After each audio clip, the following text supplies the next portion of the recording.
So what they should be doing now is they should be broadcasting what we are saying from this end to the speaker. They should be more interested in outputs than inputs now, right? Because the next session is not going to be controlled from Oli. Hopefully, we'll be having a lot of, I mean, from time to time, we'll be having people having wonderful worship going on from here to the ends of the world. God will help us achieve that. So, welcome everyone. Sister Isina, your hand is raised. Is that deliberate? You're welcome. Okay, it's not deliberate. She's down. So, good morning. Welcome everyone. I think we're going to be going straight into the talk show. We have lots of persons on the ground. The associates around are, sorry, I've forgotten the count. I know there are more than 15. And they're all tuned in here, though they may not be tuning in with their own devices. And we have people watching on YouTube. I know some key persons that told me they cannot join the program on Meet because we're having some challenges. So they've been following on YouTube. I checked the Innovation and Excellence, the branding thing we had, the branding seminar we had yesterday, and I saw that it has like 3 views on YouTube.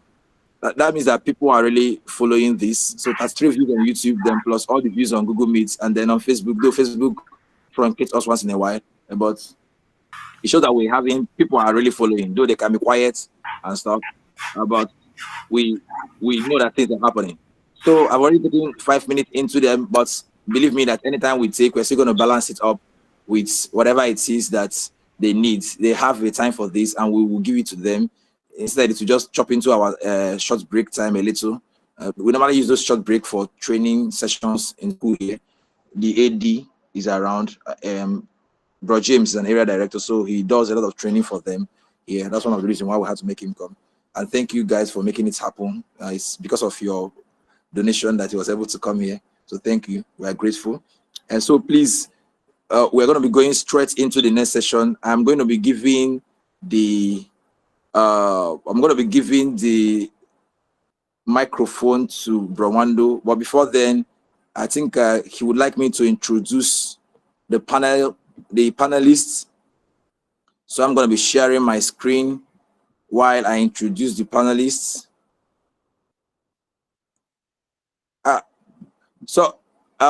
Admin, please, you've not made me a co-host as usual, so that I can be able to have some functions.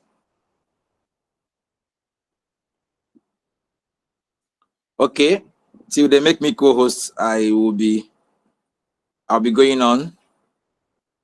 I'll be reading it out. So meet our panelists. The first on our program, our sister Rotana Ojimba Mono is a graduate of mass communications with masters in development studies. She's married with 3 kids. She operates in the health insurance industry, running a multi-million naira business with a Swedish cosmetics company. She's passionate about advancing the gospel via print and social media, as she currently heads the press unit in her church. Also in our panelists, we have our brother, okay, I've been given the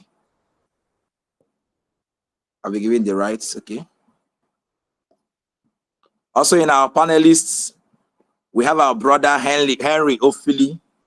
Henry Ophili is an IT expert with over 15 years of experience in the telecoms and IT industry.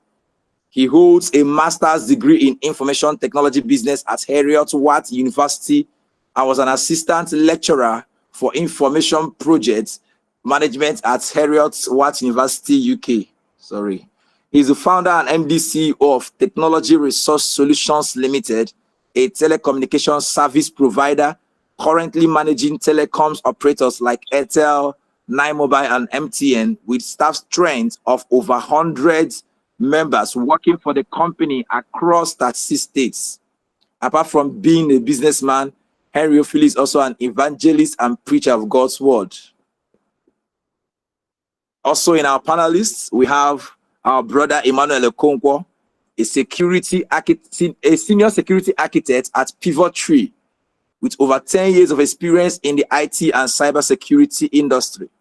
He holds a bachelor's degree in mechanical engineering and various cybersecurity qualifications. He is the immediate past coordinator of NIFES Alumni. I took over from him. Previously served as secretary and coordinator of NIFES Alumni Lagos chapter. He's married with 3 daughters. We also have another panelist that joined us. I'm sorry, we finished this program before he joined us, or before we got his availability. It's not that we didn't plan for him, just that he had some engagements, but because of his love for NIFES, he had to shift that engagement to be available here. So we are grateful for our brother.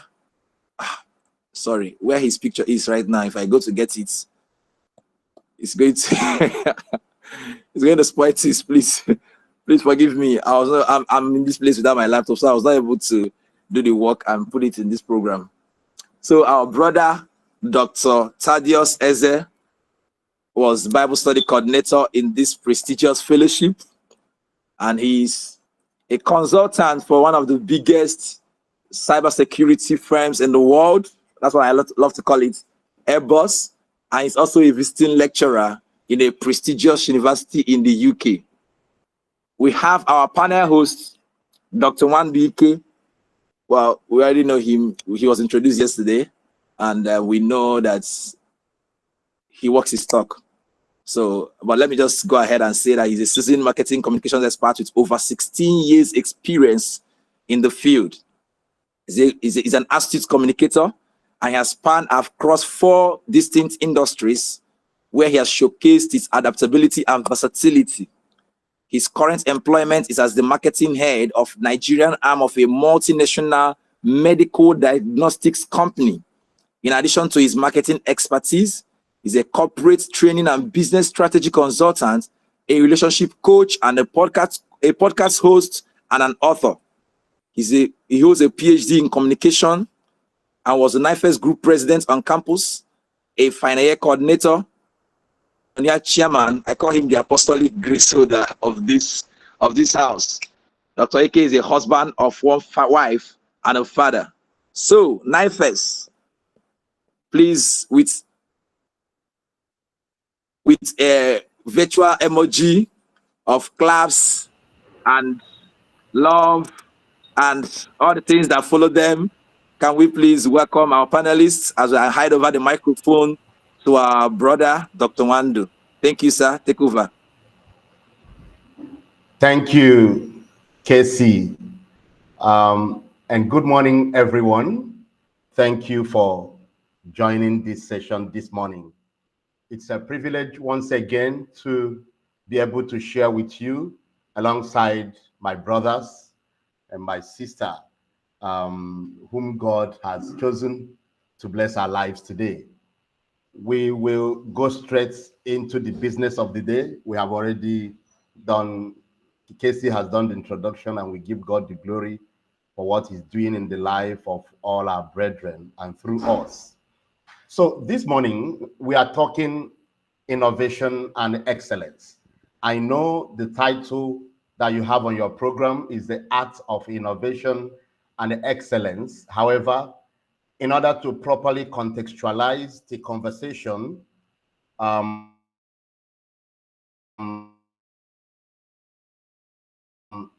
retitled it Essence of Innovation and Excellence for Global Relevance in the Era of Disruptions. Essence of Innovation and Excellence for Global Relevance in the Era of Disruptions.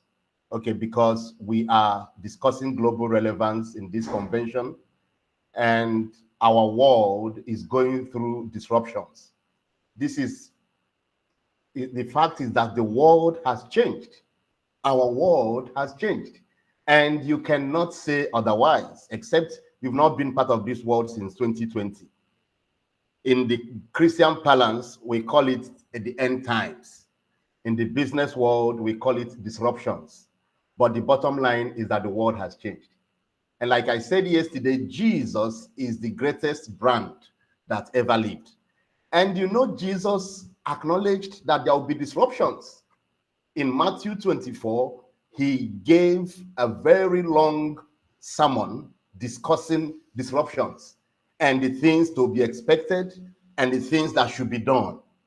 And that's why we are anchoring this conversation around that. How would innovation and excellence help us to continue to be globally relevant in this season of disruptions? And we're going to be starting with, so we have 4 people on the panel, and each of them will have some time to speak on a particular section of this conversation. And then we come back together, have some question and answers from the audience and some follow-up questions from me. And then I'm going to start with Dr. Eze. So innovation is a driving force that enables individuals and organizations to be able to seize opportunities, to adapt to situations, especially when there is disruption. Can you share with us some innovation innovation strategies that as individuals and as businesses, we can adapt, to navigate this season? Dr. Eze. Okay. Can you hear me? Yes, very clearly. Yes. Okay. Good morning, everyone, and thank you for inviting me. I just want to make a very quick correction. I wasn't Bible study secretary. I wish I was. I wish I knew the Bible so much, but I was evangelism secretary. Okay. Yeah, I know we have limited time, and I will breeze through the points I have, and hopefully we will answer the question. So the question I was given was, and Browando has asked is here about the strategies for what we are talking about. There are 4 keywords that I have picked from this, which include innovation, excellence, okay, relevance, and the changing time or the era of change we are in.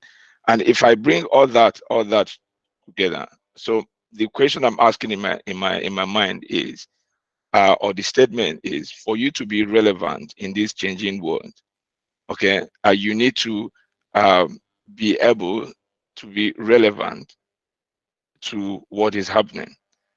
Okay, so how did I start? I will go the unlikely route.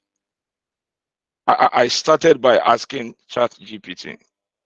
Okay, many of you may know what a ChatGPT is. It's an AI platform that is revolutionizing things. So I asked the same question I was asked to ChatGPT, and a lot of list options and all that came. And I will tell you why I did that. Now we can spend time discussing what ChatGPT said, or you can find time to read it. But I will just try to bring it home. So in our own world, what are those strategies? How can we be relevant in this changing world we are in? Wando has described it as disruption and all that. And my view is that the first point is that you need to understand and accept that the world is really changing. Things are changing around you. I know people who were in some business and they're stuck in that business, and time changed and they fell out. If you remember some of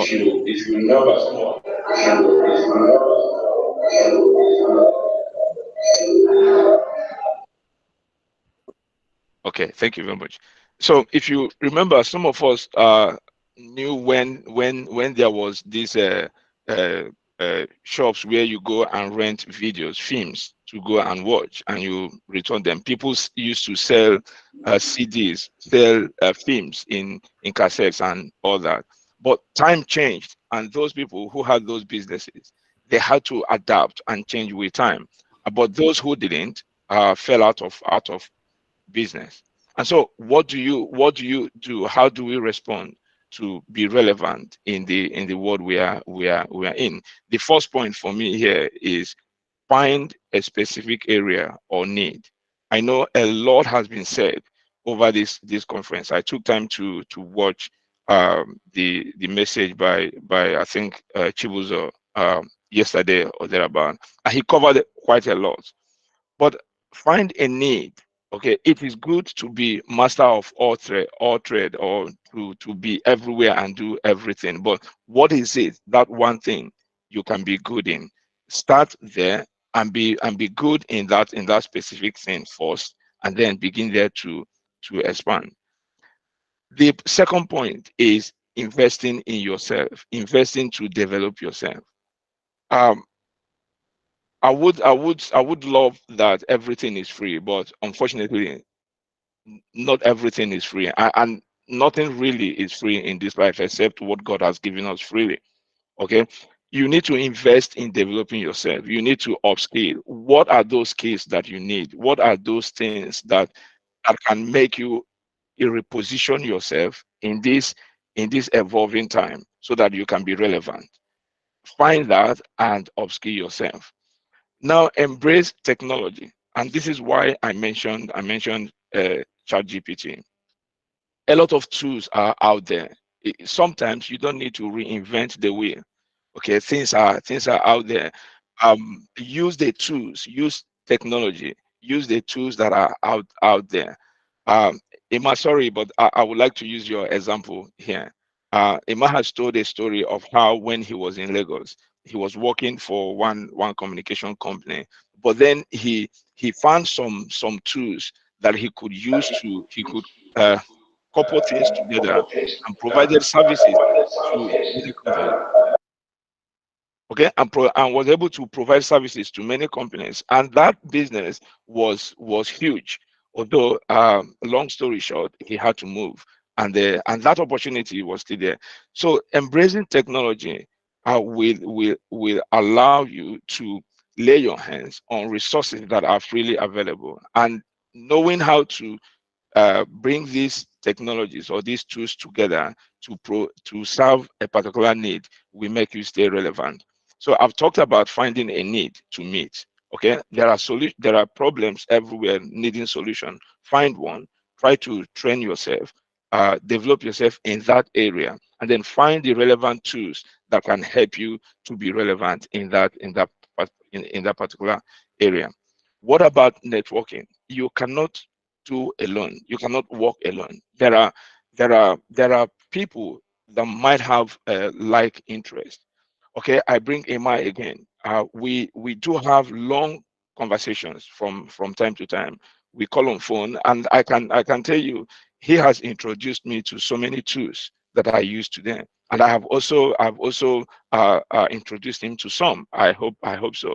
So by collaborating and working with people, making network, creating a good network, people you can rely on, people you can trust, you can be relevant in this changing world. The next point I have here is risk aware. Okay, you have to be risk aware. Now, that does not mean that you always believe there is a lion on the street, because he who believes that there is a lion on the street will never go out. However, you also have to be careful, knowing that yes, there could be a lion on the street. So how do I respond to that? Don't dabble into things because others are doing it. Don't just wake up. One thing Chibuzo said yesterday that I listened in his message is that many people want to start big. Okay, you've heard story of this brother is doing this, is doing that. You want to start where they are.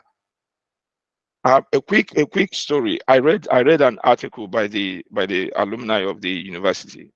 An article they wrote about myself. Okay, they wrote how I was the first graduate of ULI with PhD, and I moved to UK, did my masters, became a lecturer, a senior lecturer, and this and other. You look at that article, it looks like I moved from here and all of a sudden I was there. No, it wasn't like that. I had many failures. I had many applications, lost tons and tons of applications that were rejected. Okay, so don't dabble into things. And again, there is no shortcut. Okay, the second to my last point is there is no shortcut. Time is of the essence. Follow the process. Find what the process is and follow it. It is good to look at people where they are and you want to be with them. Okay, but you don't know their stories. Be motivated, be encouraged by what they've done, what they've achieved, where they are. However, try to follow the process to get there. Again, I like referring back to what Chibuzo said, how it is good to start small. Be consistent in what you are doing.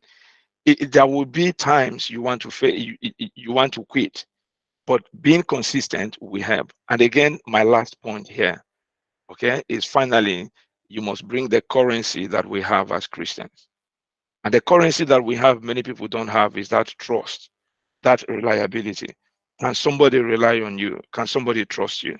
Can somebody do business with you? Can you tell somebody that this is A, and come back 20 years, it is still A? My last phrase is, don't profess Christianity, be one. Don't go about telling people you are a Christian. Just be a Christian. It's as simple as that. Be a Christian. Do what a Christian will do. In doing this, this is one currency that is lacking in the world. I know many people here who want to do business in Nigeria but haven't found somebody they can trust. Okay, I'll stop here. Wow. Thank you so much. Thank you so much. I hope someone was writing, because I was actually writing and I have how many points? 1, 2, 3, 4, 5, 6, 7, 8 of 9 thereabouts. And they are loaded. They are loaded points. Thank you, Dr. Eze. We'll come back to you later on. But for now, one of the things he said is that we should embrace technology. And he mentioned AI. You know, the days leading to 2020 election in the US, the camp of Trump, they were painting the camp of Biden as the people who are coming to destroy the world. And there were so many things happening. You know, when you are in Nigeria also, some of these things are blown out of proportion. We are told, where you heard some stories about 5G coming to cause the end of the world. AI will just destroy everything, blah, blah, blah, blah. All manner of things. And now Dr. Eze says, embrace technology. So let me bring in Henry. Henry, Dr. Eze says, embrace technology. And in some climes, technology is being seen as a destroyer, as the one that is causing problem. You know? So how do we embrace technology and use it to our advantage in business and our personal lives in this season of shifts in our world? So Henry. Good morning, everybody. Can you hear me? Yes. Okay. Thank you, Brawando. So just as my brother has said, I'm just going to give some key points in terms of the things we need to apply to actually help us in this era. So I want to first of all talk, how can we apply this innovation and excellence in our business in terms of bringing in technology. Apart from bringing in technology, technology is one aspect of innovation. Business, selling foods, selling different kind of things, you can apply innovation and excellence to it also. You understand? So I just want to give 2 points in how we can apply it. First of all, I want to talk about re-engineering. I had 1 point is re-engineering. Re-engineering, when we're talking about re-engineering and application of innovation and excellence, re-engineering, this involves changing the process of business and its operation.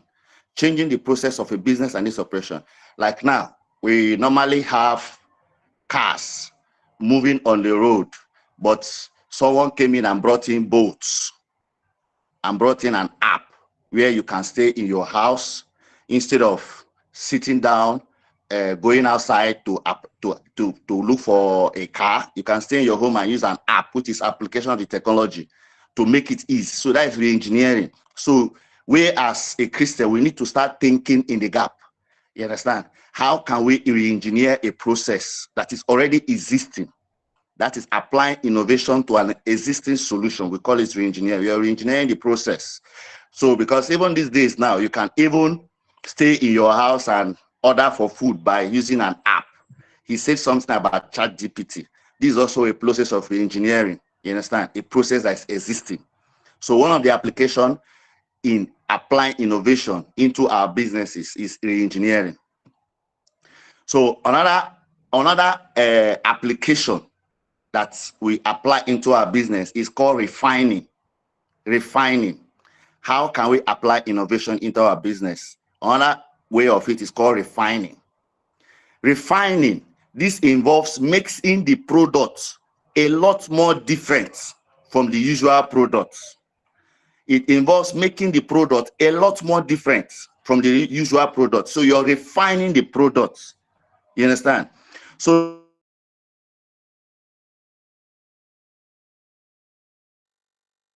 Tesla, Elon Musk, there's already existence of electric cars. Electric cars has been in existence for a long time. When I checked the process, I found electric cars has been existing in a very long time. But he refined the process. He refined it by making it a lot more different from the usual products, from the way it used to be. And an example again, you might have a situation, you might be someone who is an electrical business person who is producing a fan. You can refine the fan by making the fan to be a solar product, a fan that cannot use electricity. You understand? So it's like making it a lot more different. That's an application of innovation in our business. You're making it a lot more different. You understand? You can have something like a laptop that normally needs to be charged. You make a laptop that can work via solar. You can use the laptop. You're making it a lot more different from the usual. So on that process, you're not just helping yourself, but you're providing a solution to the masses. So these are two applications: re-engineering and refining. So, and I want to also put in one other thing again in terms of technology. Key focus in technology and excellence. One of the things is emerging technologies. Emerging technologies. When I'm talking about emerging technologies, we're talking about technologies that are yet untapped.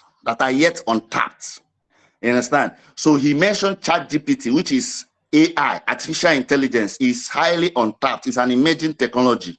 You understand? So we need to start driving ourselves into areas that are yet untapped, because when you go into areas that are untapped, you're not just you're becoming a solution provider. You understand? So we have a lot of areas that are untapped in emerging technologies.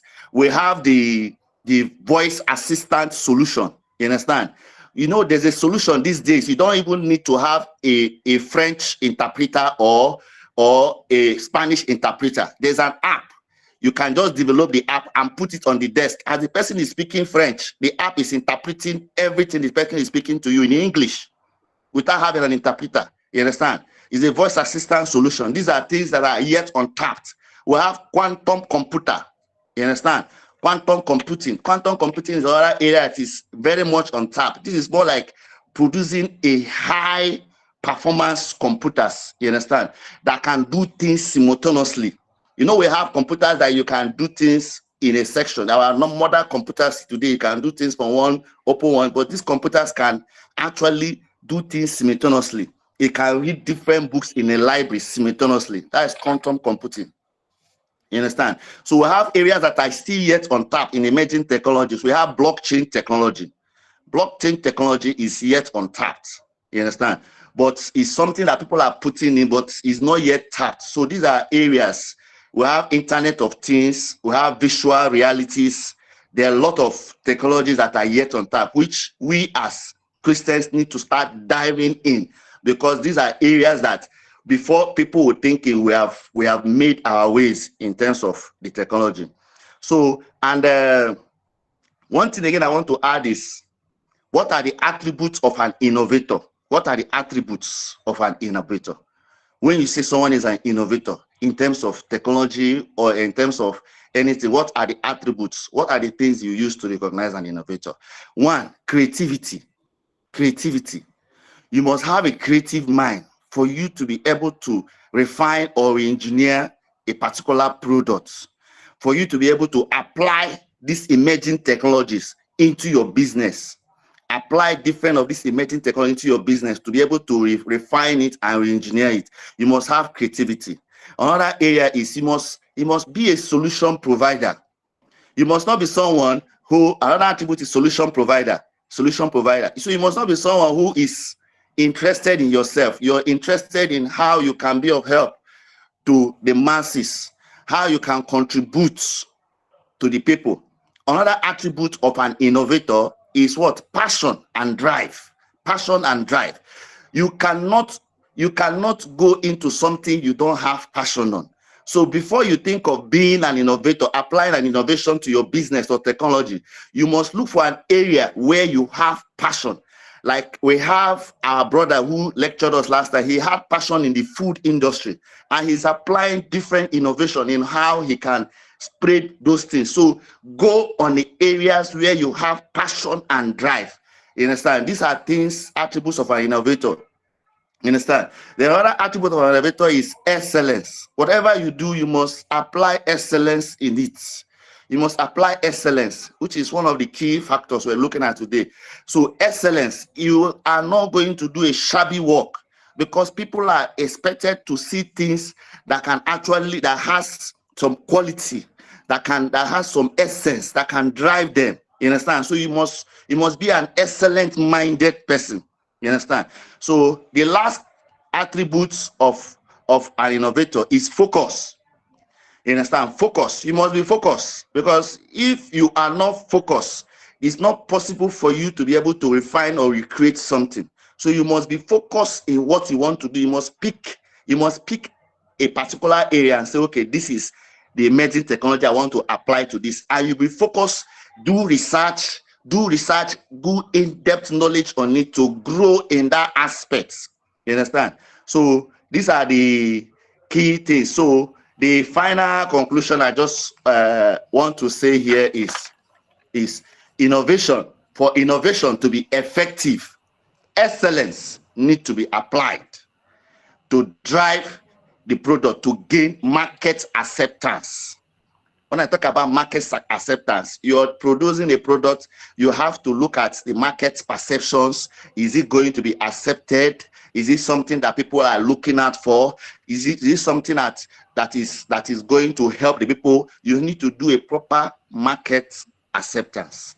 So that's the thing. Then the last area I want to put on here is 1 minute, sir. Last area I want to put up is if you're producing any innovative products, technology, you must have a product development plan. God bless you, everybody. Thank you very much, Henry. I know that we're all loaded people, and we can stay on these points and divulge them one by one. And I want to make a challenge to the leadership of this house to say that we cannot wait for another convention to have sessions like this. We have people that are scattered all over the world that are doing great things that will be can come in to share things with us. And I'd like to challenge you, leadership of this house, to bring us together on a more regular basis for sessions like this, so that we can always rub minds and become better. That is why part of the reasons we are in this forum. Okay, so let me not digress so much. I'd like to invite my sister Rotanna, wonderful sister of mine, right from Mass Comm department in Newly. And she has gone ahead to do a lot, from media to business and all that. I like, Henry ended part of his conversation by saying that you have to ensure market relevance, you have to ensure excellence, and we're going to come to all that. Where is Rotanda? Rotanda, we got to see your face. I can see your handle. I don't know now. You know they carry last, you know. Okay, so Rotanda, how do we ensure that our innovation is customer centric? It's That me. what we are Thank you, innovating, our innovation is customer centric, because at the end of the day, we want to be able to meet the needs of the customer as a business.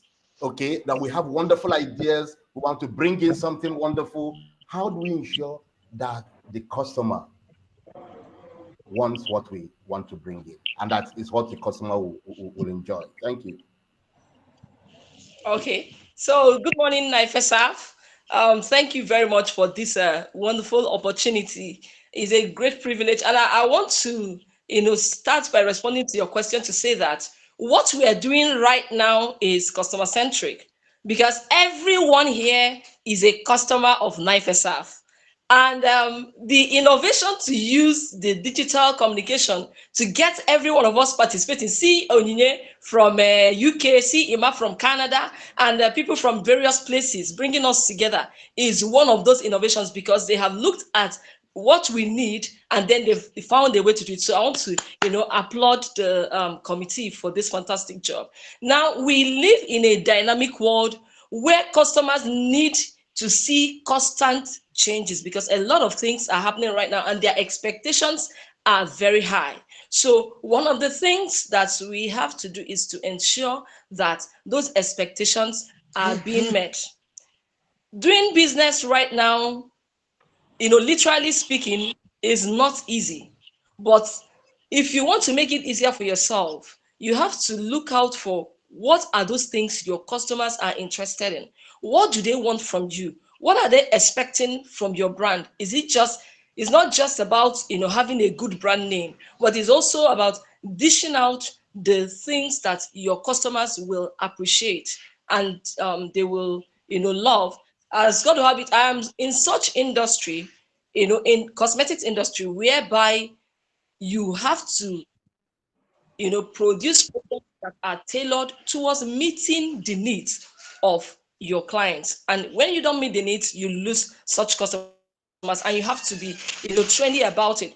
Now, we all know who a customer is. Generally speaking, a customer is one that benefits from your goods and services, and they do so by also paying you back in possibly in cash. They are not just kings. Customers are not just kings. They are the live wire of every business, and that's why their interest matters. You really have to look out for their interest. They are the reason why you open your shop every day.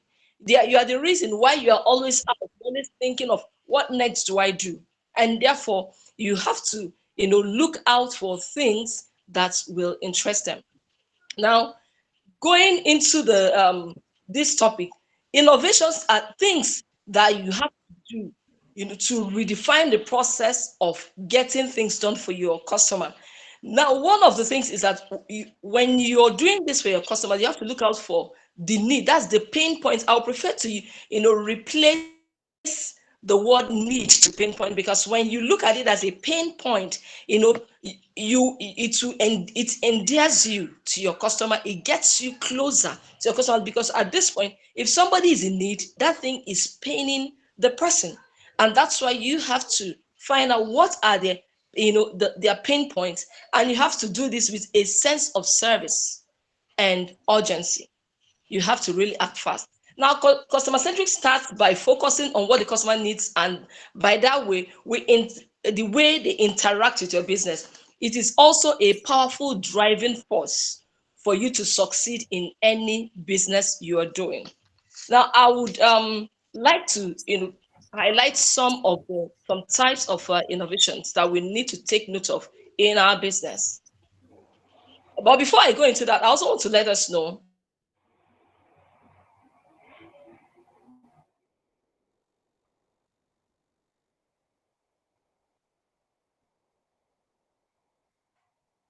that Jesus himself is customer centric. If you remember, when Jesus failed, one of the first things he did was to serve them food. because he knows that if you don't give them food, if he doesn't meet their needs, they wouldn't listen to him. They won't pay attention to him. So he has to, first of all, pay attention to their needs. So this didn't start now. It's not a new thing. It's only evolving. It started during Jesus' days. He started it himself and showed us how to do it. And we just have to do better because he was going about doing his father's business. In the same way, we're going about doing our father's business, and we have to do it in a better way and make it more profitable to the glory of God and for the kingdom. So the types of innovation that we have to look at is a product innovation. You have to design new ones if you need to. Then the ones that you already have, you improve on it. Like I take an example, one of my company's products, Oriflame product, we call it Glow Essential.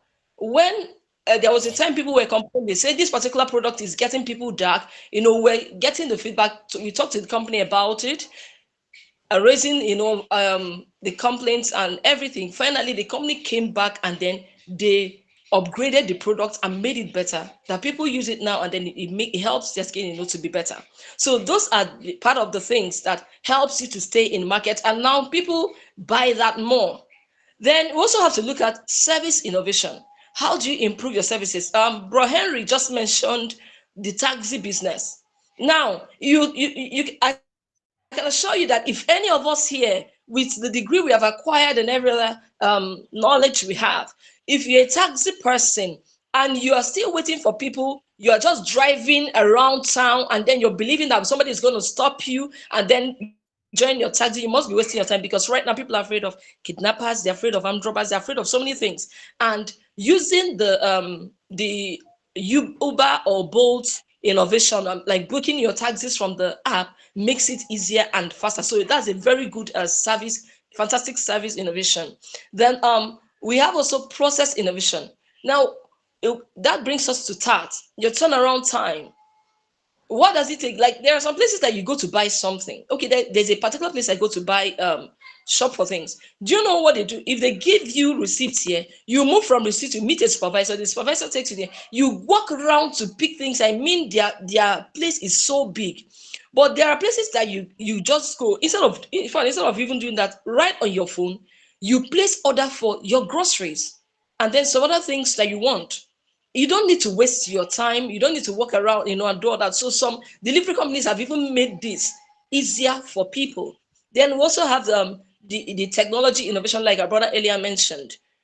For me, the technology innovation has greatly boosted my business because I have a career and then I'm also running an online business. And I can assure you that if you explore the technology innovation by using the social media, maximizing the social media platforms, and then being present online, you even do much better than waiting for people to come to your shop or your office. You can have in your shop, but meanwhile be present online.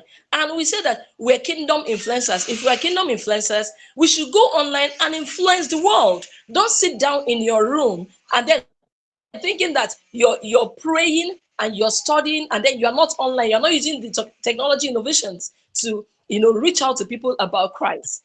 Get online and then influence them, talk to them about Christ. Then anytime you're talking about your business, still bringing God, still bringing, it makes it more interesting, and then you're selling the gospel from there. Marketing innovations, they are also evolving. Like now you can see a lot of vans, people now branding their vans, branding t-shirts. Okay, like I'm wearing a branded t-shirt and all that. So there are so many things that are going on that you can explore. Before, companies only do adverts on NTA or they advertise on radio.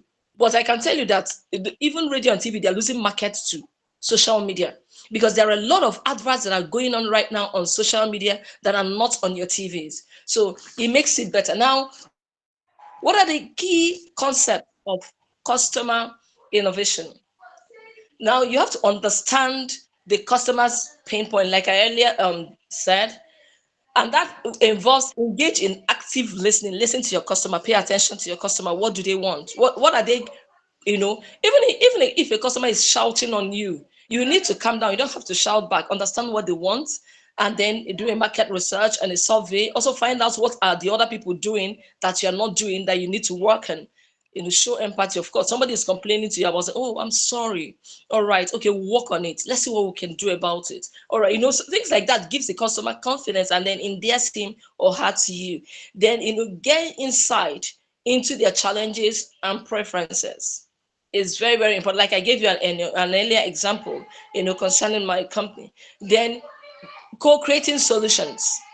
There are things today that have been invented that it was done in collaboration with what customers suggested. Like, you must collaborate with your customers. It's not something you can do alone. You can't just produce a product and then you feel that because it's rechargeable fan, everybody should own it, everybody should love it. No, no, no. Find out, okay, if it's a rechargeable fan, what kind of fan will work? Okay, if I make it a hand fan that ladies can put in their pocket, is it going to sell? Fine. These are the things that you have to talk with them. And then, okay, what color? Or if I make it pink, if I make it purple, ladies will love it. They like this. So if I make it black, they will not like black. These are the things, color preferences and all those things. You need to take it in. And also, continuous improvement is very, very important in what we are doing. Now, it's important that we also understand that the COVID-19, affected some of the things that that some of the innovations that are centered around the customer-centric and then in the excellence in business. One of the things it did is that you now realize that a lot of companies now do no longer send their staff to trainings. A lot of trainings are done online. And then you also find things like people, in fact, even to attend events, people do more now virtually and all that. You look at the banking system, look at what has happened. A lot of banking systems, you can do that comfortably in your house. In fact, between January and May, I never went to bank, not even to ATM. I didn't, because I have my app. I had my ATM I could use. There were alternatives to use. That's why the cash issues that we had, then. So there are a lot of things are going on, but as Christians, we need to maximize every opportunity to stay relevant, to ensure that we are still on top of our game. You don't have to shy away from things because you say, no, we Christians, we don't have to do this. No, look at NSPPD. Is online. Look at the presence they're having online, spreading the gospel, because COVID-19 came and churches shut down, and then they have to spread the gospel. So these are the innovations we really have to explore. I mean, we have to really explore and do more and use, every form of innovation to do better in our business and then advance the kingdom of God. Because in all we do, we are all business. Thank you so much. Thank you very much. I greatly appreciate it. Bless you. I am not I'm not surprised at all. In fact, I wanted her to continue, but you people will accuse me of partiality if I left her to continue. Thank you, Rotanna. Wonderful. Yeah. You said, and they must come. Okay. All right. Let's go to Onyinye. I like to appreciate, Emmanuel. I like to appreciate Emmanuel, especially today is Emmanuel's birthday, and he's sitting quietly there, not thinking about these people. I'm just here because of you people. I should have been having some fun somewhere. Happy birthday, bro. And then I know that the time we are using for this event is not comfortable for the environment where he is, but he has chosen to be up this early to be with us, and I appreciate you for that. So everyone has said something, one thing or the other, about excellence, and that's where I like you to zero in this conversation. It is the standard of quality of performance that ensures long-term success and reliance in whatever we do. How do we, as businesses and individuals, maintain this standard of quality in a mediocre society? I like you to listen to that very well. In a mediocre society, in a society where doing it anyhow is the norm, is the culture, and you have to show excellence. How do we achieve that? Thank you. Hey, thank you, Bro Wando. Thank you, everybody, and happy birthday to me. So I'll try not to speak loudly because my family, everybody is still sleeping. So, and I just want to appreciate every one of us who have gathered here. This connection was very, very important as a fellowship. And we were happy we're driving ourselves, we're trying to push ourselves to greater things. And I want to plead with everybody to take advantage of this meeting. Now, I listened to yesterday's message by the brother in the morning. I was there. I was there live. Then I listened this morning to Bronwando's message, and then I thought that a lot has been said. A lot that is enough to carry us through, and if we want to push ourselves. Now, for me to talk about this, I don't want to go back and talk about the things that people have said already. Even today, now a lot of people, Bro Eze, Loretana, and then Henry. But I just want to share two stories that I felt have had impact in my life, and I'm hoping that some of us will connect with these stories the way I did. In 2018, I think it was, I was listening to Kobe Bryant. I may have shared this story to some of you who connect with me personally. I was listening to Kobe Bryant. If you know Kobe Bryant, he's a basketballer. He was a basketballer, he's late now. So when he was being inducted to the Hall of Fame, I was just sitting in Lagos there, watching on my laptop, listening to this guy, and he said all sort of wonderful things. But something struck me when he said, conquer your fears with hard work, you know. And was I afraid? Yes. Yes, I had fears genuinely at the time, and these fears meant so much to me. And at that time I was also considering leaving Nigeria. So when he said conquer your fears with hard work, let me tell you how I thought about it. You know how they'll say in our local place that your village people, they follow you, those kind of stuff, or somebody, even though I never believed those kind of things were possible because I'm a Christian, but then I told myself, peradventure, it is even possible that I'll use hard work to spoil it. Do you understand? So, and that affected, it reshaped my way of thinking. When I came to Canada, I won't tell you guys my story because it's not about myself, but I really worked hard and continue to work hard. And has it paid off? It has paid off in some ways. Now, I want to encourage people here. Think about that statement, conquer your fears with hard work. Everything that has been said in the last 2 days require real hard work for us to bring them to life. Every single thing that anybody has said, we must work hard and follow through on decisions. And some persons have come to me, obviously you guys know I'm into cybersecurity. Some people have come to me in this my community. They come to me, they say they want me to give them training, they want to get into the field. Like, I don't believe that everybody has to do cybersecurity. You just need to apply yourself very well in your own field, work hard, and you will get to the top, you know.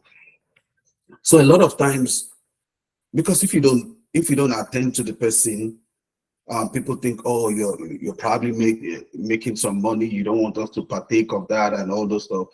Okay, I give people, okay, go study this, and then check on that person in 1 month, 2 months, he has dropped it, because it requires hard work. Everything good requires hard work. And they just see you probably coasting, they feel, oh, we can do this, I can do this. When you give the person materials to study, and then they realize this is not. Bronwan, do you know my story, how I did an exam that I failed 4 times? Even my wife gave up on me. My wife said, uncle, if this is not really leave up. So, but we have to continue pushing ourselves. And that's me saying here that even if you start applying hard work to what you do, there are still chances that you're going to fail. There are chances that you're going to fail. But then we must, the goal is important. We must go for it. Now, the second story that I will tell is LeBron James, another basketballer. You guys know that these two guys have been the top in the industry for the last decade and for the last 2 decades. This year, I stumbled into Kobe Bryant at the end of the year. He was making a speech in the award night. He was making a speech, and then the way the speech was going, because of course his standard has dropped. He's no longer the top, the unimaginable basketballer that he once were. I really thought he was about retiring in that speech, but he was saying that he can't cheat this game. So he was saying that any moment he finds that he cannot give his best to this game, that's when he will retire. That he continues to, he loved this game so much that he cannot cheat the game. And you can imagine what that meant to me when he said he can't cheat this game. And then I said to myself, in fact, after listening to that, I called my wife and kids and we all sat down to discuss the meaning of that statement. I can't cheat this game. And we came to a conclusion that we can't cheat our family. I can't cheat my wife. And when I say cheat my wife, not like, it's like saying I will give my best to my family. I'll give my best to my job. I'll give my best to anything I do. If anytime I find myself, I can't give my best, that's when we quit kind of. And that spurred me on also to continue to press and press and press. So I think it's the mindset that we must bear as we will strive for excellence, as we will strive to continue to raise the bar in terms of standard and of quality. We must bear that mindset. We can't cheat in what we're doing. I don't know how this is coming to you guys, but when I say cheat, I'm not saying stealing or something. I mean, you can't afford not to give your best to this project, whatever project you have. And then I want to talk about something that everybody has said here. It's about networking. We must take advantage of our network. We must continue to learn. I was telling you, I think it was Onye I was telling, in the last 2 months, I have learned so much in my field. And that's because I connected with somebody and persons that are in my industry. And while some other people think, oh, Emmanuel is stop here, but I realized that with this connection, I have learned a lot. So much has opened up to me. And I want to tell us to take advantage of connection and connect purposefully, not for us to just chat. Yeah, we can chat, we are all friends, right? But we need to find the things that matter in that connection and the things that can open us up to new opportunity.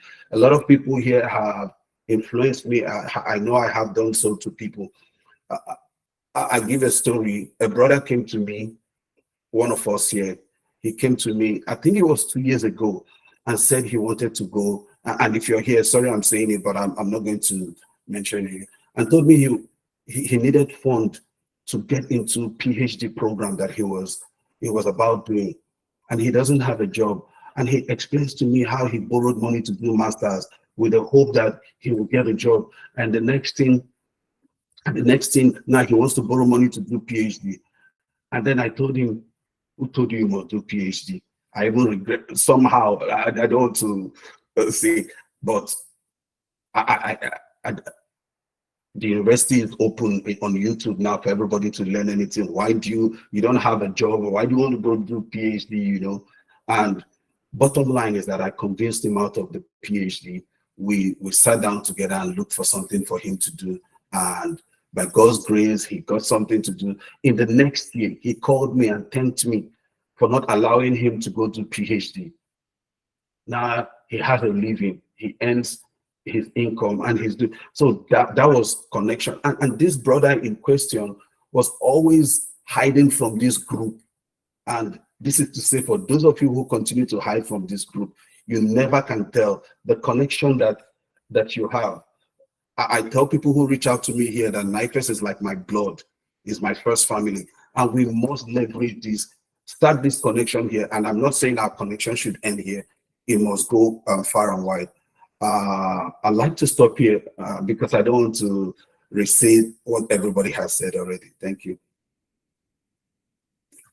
Wow, thank you very much. Thank you very much. Thank you very much. I I know that somehow God had prepared each and every one of us who has said something here today to chip in the way we have done for a purpose. So I want to tell the house right now, please, if you have questions, you can put them in the chat box. I'm going to trust Casey and Joshua and Onyinye, the secretary, to pull out those questions at the right time.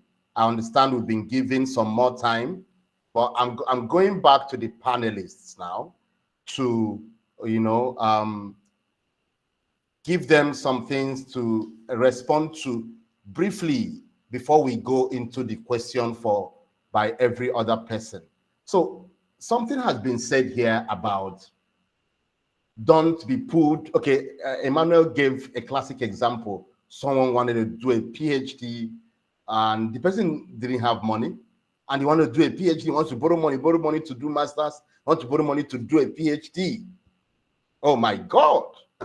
I can't even think about that very well. But thanks for convincing him to pull out from that idea, because PhD is not cheap. Onyinye can tell you that, you know, wherever you do it is not cheap. Now, Onyinye, I want to ask you, Dr. Eze, how do you survive pressure from people? I know someone asked a similar question to Chibuza yesterday. I can't quite remember how that question came. You are under pressure within and around your circle to go into something you probably don't have understanding about, but just because you feel you should do it because others are doing it, or because someone around you wants you to do it. How do you, you know, survive that kind of pressure and be able to stand tall in making impact, in achieving relevance for yourself and your life? Okay, thank you very much. I think one, in my opinion, okay, one favor you can do yourself really is to conquer peer pressure within first. Um, and this is one area I thank God that I'm still learning, okay, but this is one area I thank God that what others are doing or what others have achieved really don't pressure me into running without looking. Okay, so it is a personal thing. First, you need to start learning how to say no. You can't please everyone. You cannot be everywhere. You trust me. God forbid, if you die today, somebody will start from where you stopped. The next moment, okay, you can't please everyone. Don't run your race trying to please people.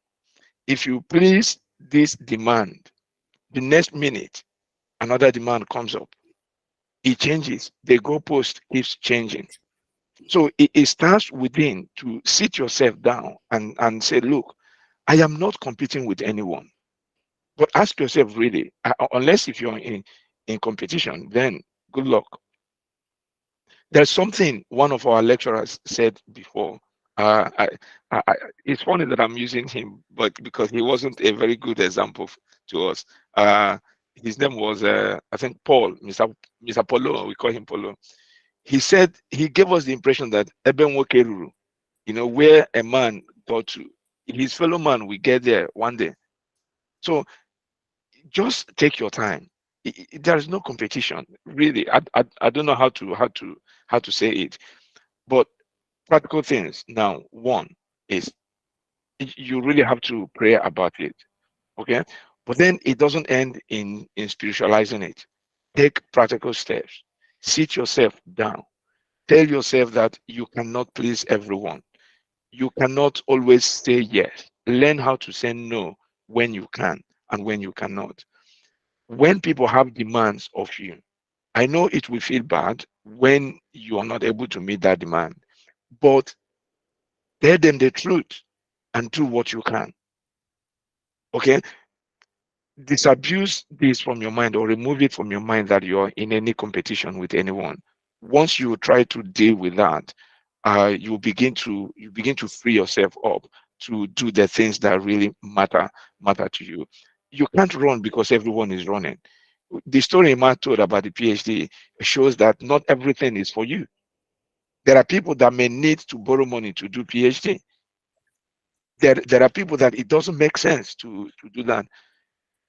Just cut down on that fight within you to please people or to compete with people. We are not in any race to compete with anyone.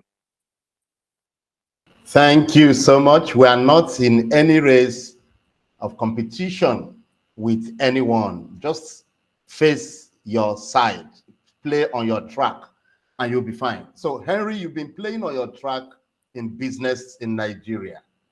And anyone who has been in Nigeria knows that the environment in Nigeria is not an easy place to do business. How have you survived the pressure of compromising and stood out as someone that is doing business and is also preaching the gospel? And people are not telling you to shut up because you are not preaching what you are doing. How do you stand out in business and also be able to stand your ground? I know Onyinye said something about this earlier, saying that you should you should build that trust before people. How do you do that in the environment of Nigeria, where certificate forgery is a norm and things are just happening anyhow as a Christian?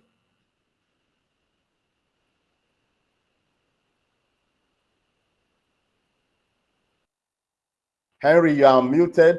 Please, can you unmute your mic? Okay, can you hear me now?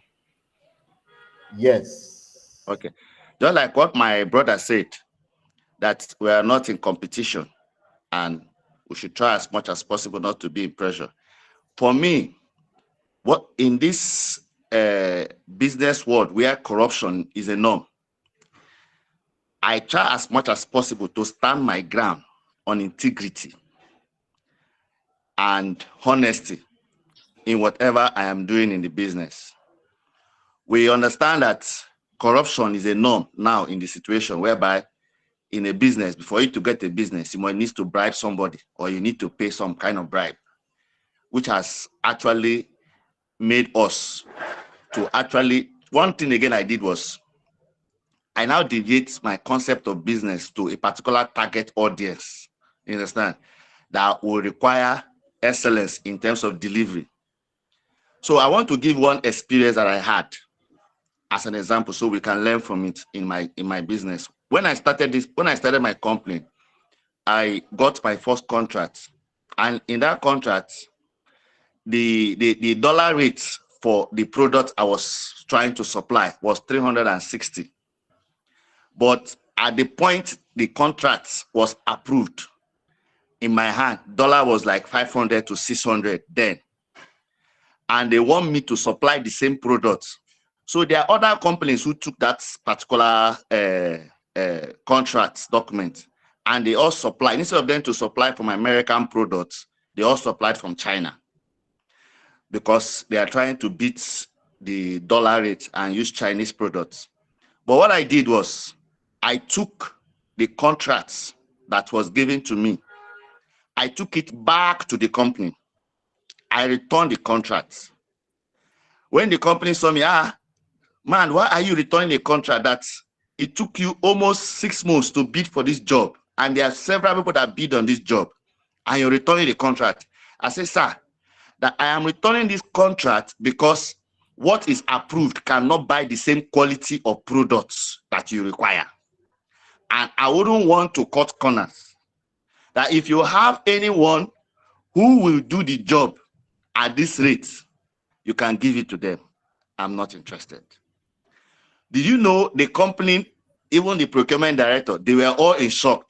They say everybody is doing their job. I said, no, that this is the reality. I brought my pro forma invoice from the American company, showed them my pro forma invoice. This is the actual invoice from the OEM. directly, calculate it. They say, this thing is even far ahead of the total cost approved. I say, that's the original OEM pro forma invoice. So I can't do this. And if you're asking me to bring original product, I can't cut corners. So integrity is one thing that pays. So for the fact that I returned that product, to my own surprise, the procurement director, the same envelope I use in returning the products, returning the contracts, the same envelope that I gave to them, they kept it. They did not give the job to anybody. After 6 months, when the dollar came down to 300 and something, they called me on the phone and say, I was even busy doing other things. I was attending disciple training school there. They say, no. They called me 15 missed call. After they still called me again. They say, God says my engineer that your contract is ready. I should come and pick it. I say, which contract? I've submitted, I've given back. They say no, that they did not give that job to anybody, that they have never seen an integrity of this magnitude before, that they kept it until the dollar rate came down, that they gave me the same contracts back. You understand? Because of integrity. Sometimes as a Christian, we dare to be different. You understand? For the fact that the norm is corruption, but people are still looking for who to trust. Just as my brother said, the currency is credibility, reliability, and trust. And trust is very scarce. And when something is very scarce, people are looking for it. You understand? No matter the level of corruption, people are looking for who to trust.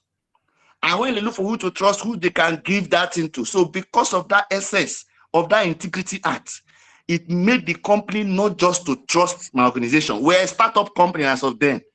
We are just like start. It made the company to have big trust on on our company, to be able to give us projects worth in more than hundreds of millions.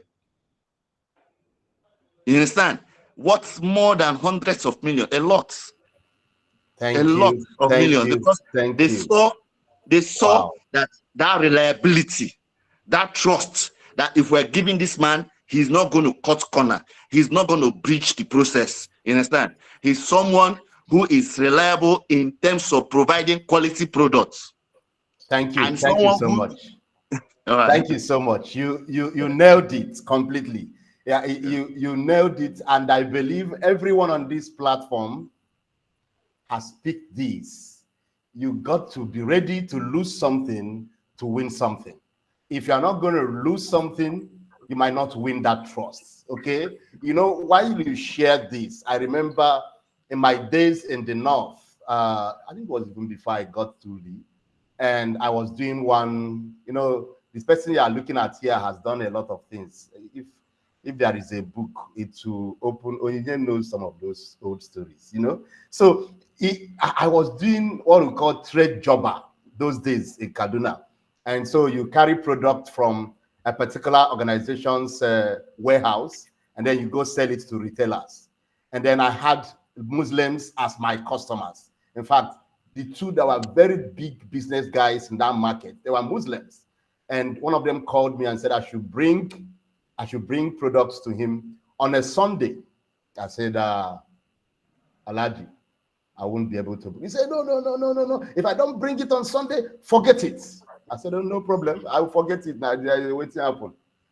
Monday afternoon, I was passing by. They called me. They didn't buy the product.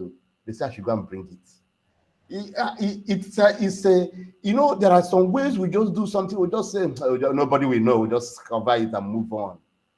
Just because we don't want to lose something later. I know that many people on this platform are also doing this kind of a thing.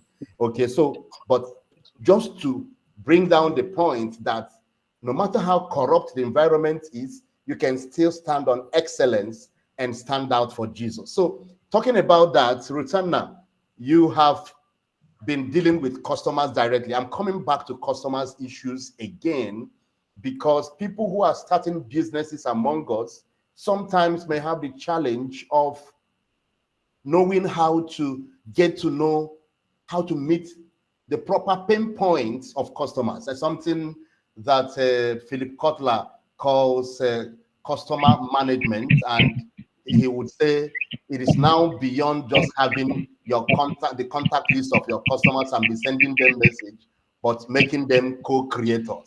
And I know you mentioned that word when you were talking. I'd like you to just share in 5 minutes. How can a customer be a co-creator in your business? I want someone who is just starting business, who is still in their teething season of starting a business, to be able to pick something from that. Thank you.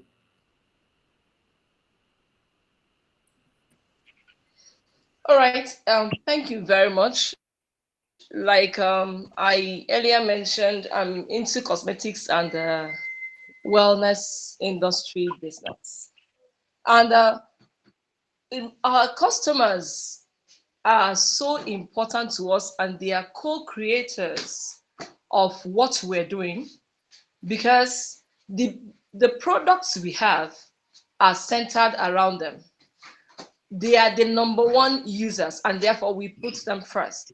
And when we don't do that, we're going to create the product for ourselves. If you don't put your customers first, you create the product for yourself. So one of the ways we do this is this: we have feedback mechanisms that we use. Aside brand partners bringing the information to the company, we also have online platforms where you give reviews of products. Now, as a producer of any kind of products or services, please always make it a point of duty to have feedback mechanism for your product or services. Always ask your customers for reviews. Now, for me, reviews has helped me so much in the past 5 years that I've been building my business, to boost activities, to boost the business. Because when I share a review that a customer sends me, concerning a product, you also get interested. And I also share my own reviews of the product, and then you also get interested. So some of the products that we have looked at is like this one that I'm wearing the shirt now is Philosophy. We found out that people don't eat enough. Like every day there are a certain number of vitamins, there are a certain number of minerals your body requires, but normally you can't get enough of them by eating a lot of fruits, eat banana, eat this, eat orange and all that. No. So the company realized that we need a way to package something that will meet the needs of our customers, and thereby they created a particular product called Wellness, to reach out to meet the needs of our customers, whereby you get daily dose of the nutrition of vitamins your body requires. You get it packaged in a sachet. Now there are other things too that the company has also done. Like there's this product we call Novage, and people have a lot of issues in their faces and all that. And the previous ones we had, there were so many issues, like Nigerians. Somebody has been bleached and then they use it and then they have a problem. They keep having a problem with it, and the company have to do further research and found a way to meet the needs of the customers, because these things, they are not just producing it for the whites, they are producing it for everybody across the country. So they have to design an improved version of that product to now meet the needs of both black and white, everybody together. So, and another thing is also excellence. One of the things I do is I try to also build this into people that are working with me, my team members, so that I don't succeed in doing the business alone. But other people that I'm also doing the business with, they are also succeeding. I am more passionate. In fact, I am paid. I receive my payment when people, my co-distributors, people that are under me, they are succeeding. It works better for me. And they are also, part of the people that the company is building everything around. And therefore, when you're doing this, you will realize that your customers will be so attached to you. There are customers that I have, they have been with me for the past 5 years I've been in this business, because of one, integrity, honesty, and then telling them the way it is. I'm also showing them patching. Somebody buys, or can I get you a replacement? Just find a way to make the person happy. It keeps the customer close to you and keeps the person, coming back. And in fact, you even get more referrals when customers know that you're building your brand around them than when they just know that you're just building your product for the money. Yesterday, when Pastor Chibuzo was talking, he said that your business is not about cash. It's not just about cash, but your product, what are you producing? Is it meeting needs? First, look out for the solution. Be the solution your customer is looking for, and not be quick to make money out of them. Let them know that their well-being is that you have it at heart, that you are not there to milk them. When they have it at the back of their mind that all you're doing is to sap them, like we say, you are just there to milk them, then you are going to lose them. Thank Everybody you. is looking for who he or she can connect with. Thank you very much. Thank you. Thank you so much. Thank you so much. Let me also get in something from Emma in the next 2 minutes. We have people who are struggling to, make the move in innovation, in excellence, whether as individuals or as businesses, because they have the entitlement mindset. They think that someone owes them something. I'd like to ask you, how have you been able to go beyond this and manage people who may have shown this tendency? How do you also help someone who might be on this call and doesn't even know that that's what is troubling them? I mean, all of you are just, entitlement mindset. I dare say that it also happens a lot within the Christendom and is not helping matters. How do we work against that to be able to break free and be who we are supposed to be?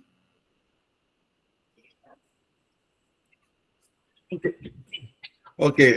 So the question looks like the first part is, how do I help the person, and or how do I break free if I were the person who has that entitlement mindset?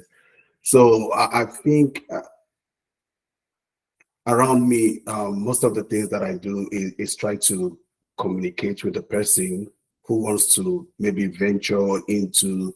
I'll give an instance. There are a couple of persons around me who have tried to venture into what I do, and I know I see one when I spot one who is committed, who wants to go all the way. Some persons probably think that somehow I'm going to open the person's head and put everything, or it has to be me. So on my own part, I'll be very honest. There is little or not so much I can do for you if you feel for some reason I have to be the one to make it happen for you. But when I see somebody who is ready to go all the way, I push, set up maybe a strategy session for how you can acquire knowledge. But now, speaking to us in this house, we must deliberately tell ourselves that if I want to achieve something, I will be the one to go for it. Because take, for instance, myself, I went for what I wanted to be, what I wanted to do. I want to advise us that we need to deliberately take a decision to push ourselves through. There are people in this group that I've also tried to encourage, and they are driving. I know sometimes the task can be overwhelming and people tend to fall by the way. In my relationship with such persons, my job is to tell them the right word, nudge them again to push. But let me say it to everybody, just like I said previously, this thing requires hard work. Whatever decision you want to take right now, nobody's responsible for the outcome. You are absolutely responsible for the outcome, and you must embrace it, embrace all the suffering. The preacher yesterday talked about a process, or yes, they talked about a process. We must all embrace the process and don't feel entitled. Nobody is going to help you jump the queue. You have to embrace the process. There is suffering in this thing. In achieving any goal, there is suffering. We must embrace the suffering. And thank you. Thank you. Thank you. Don't try to jump the process. I like that you said there is suffering and you must embrace it. That's the process. Embrace the process. Thank you very much. Thank you very much. I will come back to us later on. But right now, I want to know if we have questions from the house.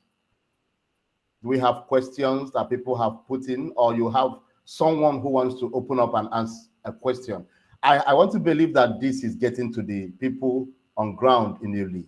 And if anybody has questions there too, let's go to that right now.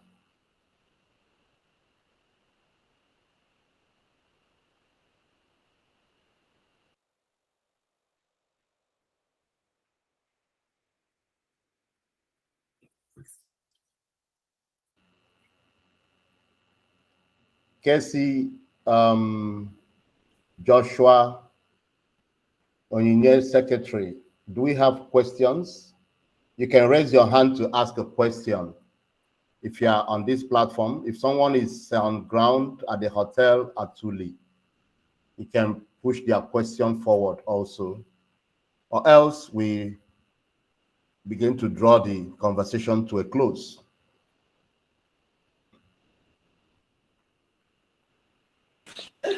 We haven't received any questions yet, so Okay. if anybody on the call that wants to ask can just raise their hands.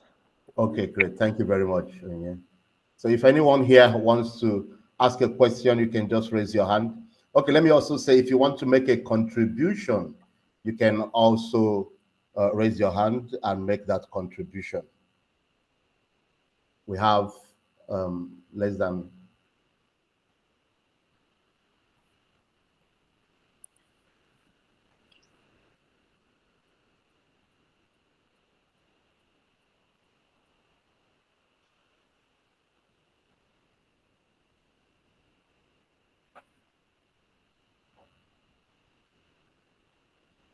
okay. So it's either every aspect of the conversation has been covered.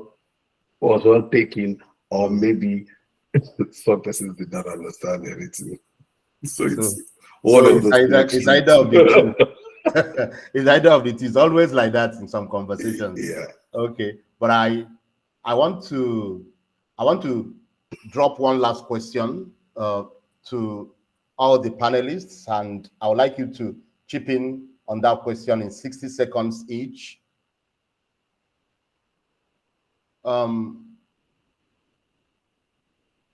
Christianity does not stop us from being excellent. In fact, it demands that we be excellent and innovative. I'd like you to just advise someone who is struggling with, yesterday I said something when I was speaking on the other topic, brand positioning. And I said that NIFES had a brand personality of holier than thou when we were on campus. And that made some people to not expose themselves or become open to ideas, to innovations. Okay. And some of us were even seen as people who were carnal to some extent by certain leaders in from the zonal level and all that. And, it appeared as if at a point we were polluting NIFES in Uli by the kind of things that we are bringing up at that time.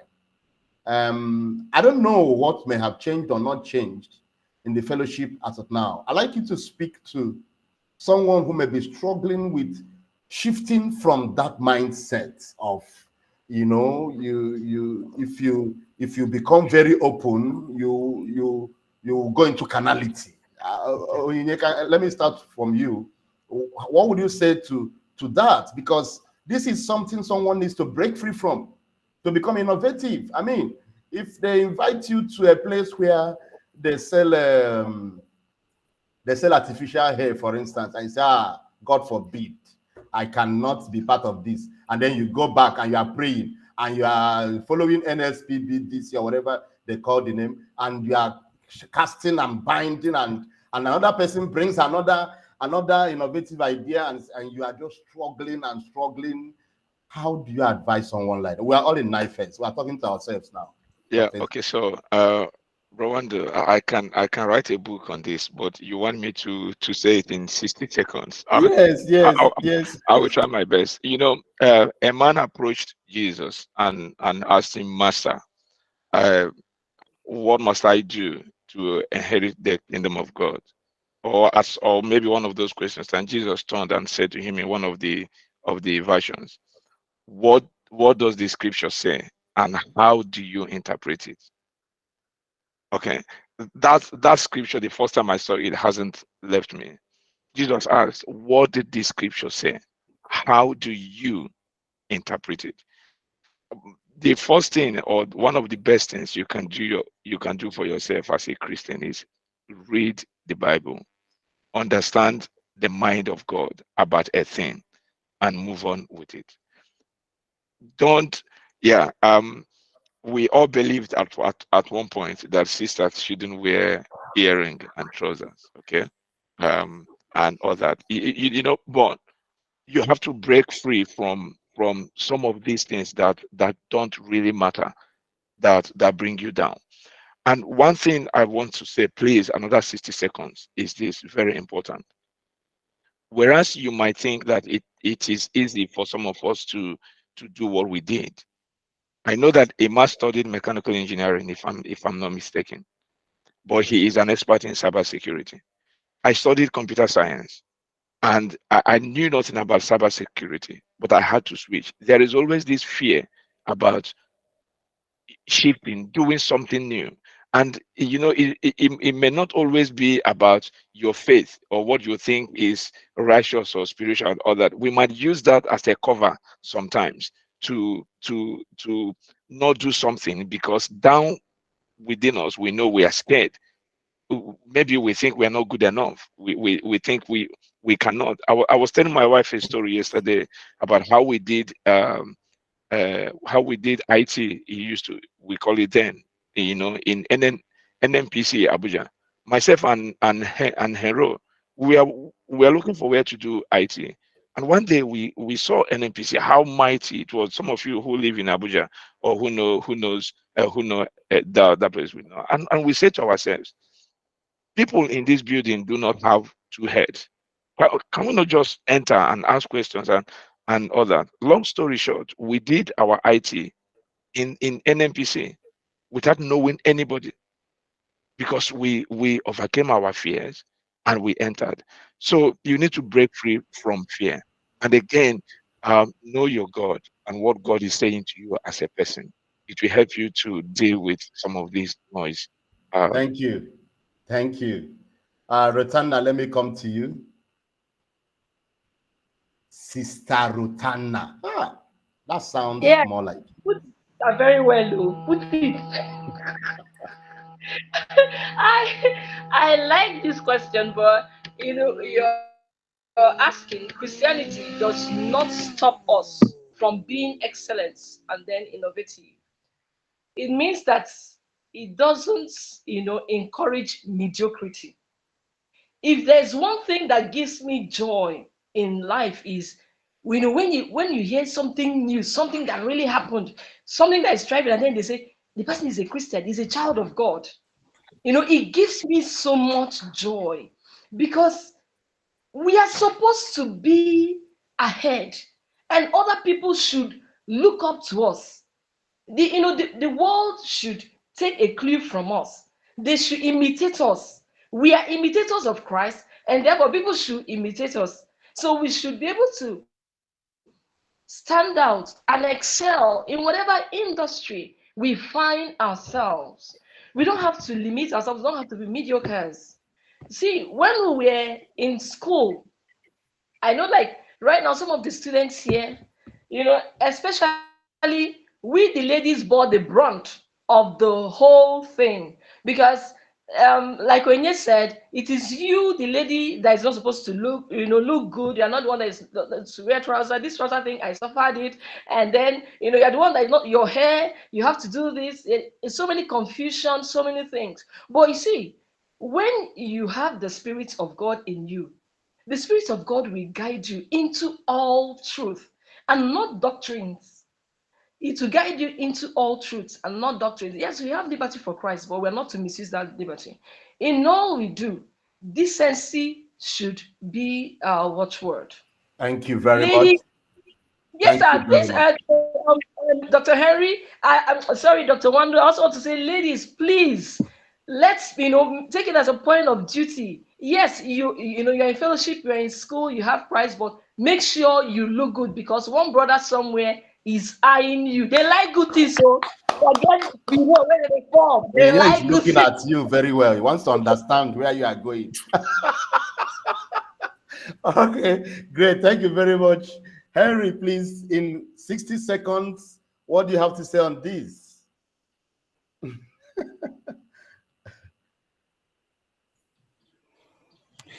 Okay. Okay.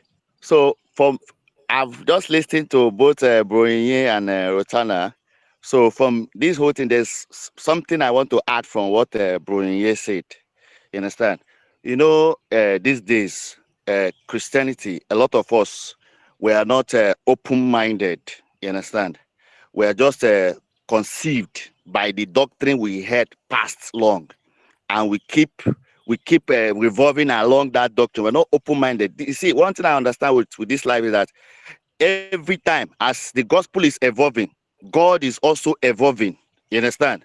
God evolves around the creation, his creations. You understand? So that's why you see today, those days they preach that television, you should not watch television, you should not go to social media. You understand? If you go to social media, you go to hell. If you go to watch television, you go to hell. But today, television is one of the two of evangelism to preach the gospel. You understand? So what am I saying is that we as a Christian, we should have an open mind in terms of tapping into the innovations, evolving. We should be evolving. Christians should be evolving. We should not be static. We should not be static in terms of depending on the past doctrine. We understand? We should try as much as possible to evolve. You understand? Because God is also the mandate of God for us on earth here is to allow his gospel to reach the whole earth. You understand? So we need to evolve using the technology, using everything, the tools that we have on ground here that are developed, use it judiciously for the kingdom of God. You understand? So these are areas that we as a Christian, we need to remove those shells from our body. You understand? Open-minded. Thank you very much. And finally, to Emmanuel. Brahmanda, do you want to see the question again? Because I kind of feel like people are talking. How do you, as a Christian, not die in ignorance, but be open to innovation and excellence as a child of God? From the background of NIFES doctrines. Okay. Like, I don't know too much about NIFES doctrine, but I'll just talk about us here. I just want to say that what comes to my mind is those of us who went to school only, we should know first and foremost that we're operating from a position of disadvantage. And that is not to say that maybe not in the sense that you guys may, but I'll just share what I think. We have a lot of disadvantage because our minds are really closed. That's one. Maybe around the gospel that we shared amongst ourselves, or maybe about the location where we are, where we found ourselves in school. Let's be honest, Uli feels a bit backward, not a bit, really backward, right? So everything culminated and added to the kind of persons most of us have become. So I just want to say that in all aspects of our lives, we need to work really, really hard to expose ourselves, to open our minds. We need to do that. I know that I hear it when we pray. I hear this thing, oh, Christians are supposed to be on the top. Christians are supposed to be these.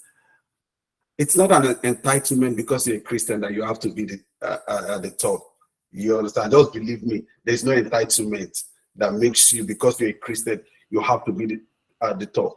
If a Christian should be the top, like I keep saying it everywhere, when you talk about the top innovators in the world, you hardly hear one of them being a Christian. So the same grafting that they all put in to become that, Christians will have to do the same. Great. Thank you. Thank you so much. Thank you so much. And we are bringing this conversation to a close. Once again, I'd like to thank the planning team and the ESCO of this house for making this possible. Thank you, Dr. Eze. Thank you, Emmanuel. Thank you, Rotanna. Thank you, Henry, for bringing in your experiences and your views to this conversation. And I throw the challenge again to the ESCO that you should try and make this kind of whatever, a quarterly thing. I am available to organize a sessions like this, and I will see to bring our people from wherever they are to be on this session. Once you plan it and make it known, we will make it happen. Okay, thank you very much once again. And before I sign out, I like to say this a bit of a personal thing. One of us in the house has given out, or is giving out 5 copies of my newly released book to 5 people in the house. So, and it's going to be the e-copies. So what's happened is that if you are married and you need that book, Good Marriage, Good Sex, okay, you can send your email address privately to me. I'm going to pick the first 5. I will pick the first 5. If you are the 6th person and I tell you that's already 5, please don't be annoyed. Okay, the person is giving out 5 to people in this house. Thank you very much. I sign out from here. Bye. Wow, thank you so much, sir. Thank you, thank you, thank you. This is amazing. But it was so good that we had to extend the time. I know it was a risk to take, but it's a risk that is worth it. And like you said, sir, I think we're going to be discussing this in the business meeting. We're going to be finalizing it so that all of us will collectively agree, because from yesterday's session to this session, it's like all the first sessions, I don't know, people don't want to go again. I don't so we don't want to continue, we don't want to make it a one-off thing. We would definitely be making these things continue by doing the quarterly thing that you suggested. So in the business meeting, we are going to be talking about that. So please, very quickly, I want to take a little census. The reason is because it will help the PRO team, the tech team that are working behind the scene, the tech team that is working behind the scene, to know what to do and how many rooms to create. So quickly, we are going to be calling, please, those that are leaving, don't leave yet, don't leave yet, don't leave yet. Why are you leaving? Please, I'm sorry. I should have told you not to leave. We have the next session quickly, and today is marathon because it's the last, right? So we have a session from now, 12 o'clock, we'll have the selling session. But now the specialized seminar is meant to start. And what it means is that I want to take a roll call now. We call different industries, and people are going to raise their hands virtually. We will know different industries that are represented here, so we will know how many breakout rooms to create. Now, many of the things that we should have said, we might have had here. That's one of the reasons why we extended this session. Now, but in this one we do now, we want to make it more peculiar to our industries. For example, we have ministry. Okay, if you're in ministry, how do we do this? They will discuss with some guidelines, some guideline questions, right? But it's not more going to be 2 hours like we thought. It's going to be 1 hour because of this extension we did. Because the next, our guest speaker is coming by 12 to take us on sales. So we want to be ready for him so that we don't get to show him we're not prepared. So real quick, I don't know if there is anybody, I want to know those that are involved in commerce. You do buying and selling or any like business of any sorts, not, but please, okay, please, let me leave commerce first, because if I call it now, everybody may raise their hand and they will not understand what I mean by that. Let's start from education. If you're in education, you have a school or you run something that is close to that, can I please see you raise your hand? Can I see your hand raised? Education, okay. So that means we have people in education here. Okay, that's okay. Please bring down your hand. Education is check. That means we have one breakout room on education. If you are in tech, more hands are coming up for education. Please just check yeah, well. yes, I know. I mean, I just need the minimum. 2 is the minimum requirements. Okay. So once we have 2, it means that That there is a breakout room for them. I understand. Thank you. Thank you. So the next is health. If you are in health here, can I see your hand? If you are in health, I'm in health. You're a doctor. You play in the medical industry. Okay. So health is there. Please take notes. Health. We have education, health. If you are in finance, can I see your hand? Bring down your hand, please. Those that their hands are up. If you are in finance, can we see your hand? You play in the banking sector, or you are a financial advisor to any this thing. We have one. We need more hands in finance. Where is Sister Nchedo? Oh, she was here. Okay, yes, 2 hands. Good. Finance is taking. If you are in tech, can we see your hand? Tech. Okay, tech is taking. If you are in ministry, can we see your hand? Ministry. Sister Happiness, can you bring down your hand now? Okay, ministry is taking. I can see you ministry, right? If you are in commerce, buying and selling, production, like you have something, a market you sell, I mean, direct selling, not services now. Like you buy and sell or you distribute stuff for, so can I see your hand? Commerce, production, buying and selling, can I see your hand? Okay, now, okay, fine. So we have some persons are raising their hand multiple times, like Obi raised in education and he's raising again. No problem. Okay, yes. If you are raising multiple times, please, we don't want you to, okay, well, you cannot join multiple rooms. We want you to join the predominant room. So please, breakout sessions we have here, 1, 2, 3, 4, 5, 6 rooms. Admin, are you ready? Are you ready, admin? Okay, so I'm a farmer. Yeah. I know you're a farmer, but please, you are the finance guy here. Sister Ebele, can you bring down your hand now? So what we are going to what we're going to do now is that we'll create the rooms and we call the rooms, right? We call the rooms. Okay, so there is a problem. What about politicians? Don't you have to have politicians? Yes, politicians they should get to ministry, right? Because it's a ministry too. Politicians should join ministry, please. It's a very big ministry that we should take we should take care of. So please, admin, I want to see that you're ready. Our tech department, please, I want to see you're ready. 6 rooms. Now tell us the rooms, the room that's what they represent.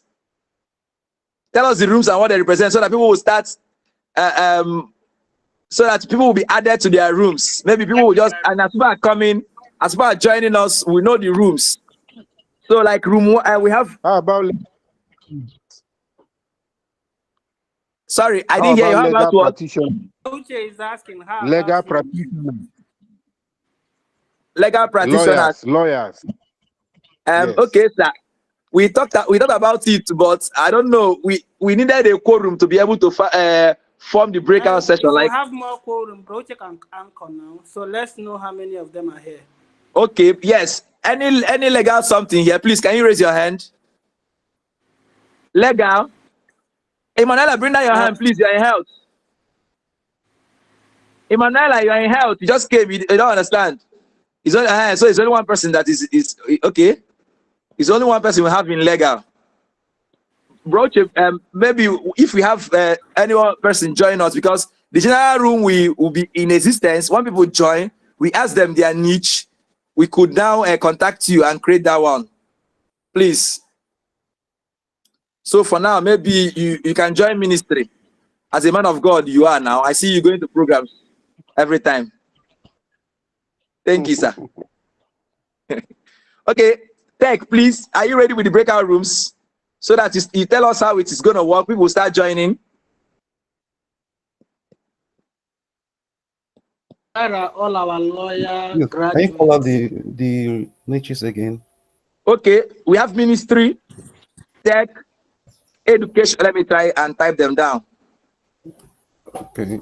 Just call it out. Tech, education. Ministry, tech, education. Okay, see me, I type in now.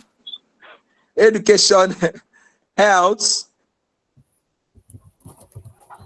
yes, and production. Commerce, yeah. Finance. I think that's all. Commerce and finance. Commerce and production are together, and then finance. They are in the chat. The 6 rooms are in the chat. I'll be dropping the discussion guideline on the group. So, Please, there is a discussion guideline. I'll be dropping on the group. When we drop it on the group, what is meant, it's not a teaching class per se. It's just that we are meant to have discussions that we hope to get some collaboration, some mentorship, some partnering through. So we ask the questions. If you check your WhatsApp, guidelines on the group, you must not cover all the questions, but then you just ask the question and people will discuss to know the things. What are the trends in your industry? How do you position yourself to be able to maximize these trends and become top leaders? You see, like Brother say, we are not entitled to be at the top. We work our way to the top. So we want to now have discussions that will help us to know what to do. Right? So Tech, when you are ready, you can tell us what to do. how do I assign members to groups? Okay, just call the group. They will raise your hand. You assign them. Call the first group. They raise their hands. You drag them in. Okay, we are on health now.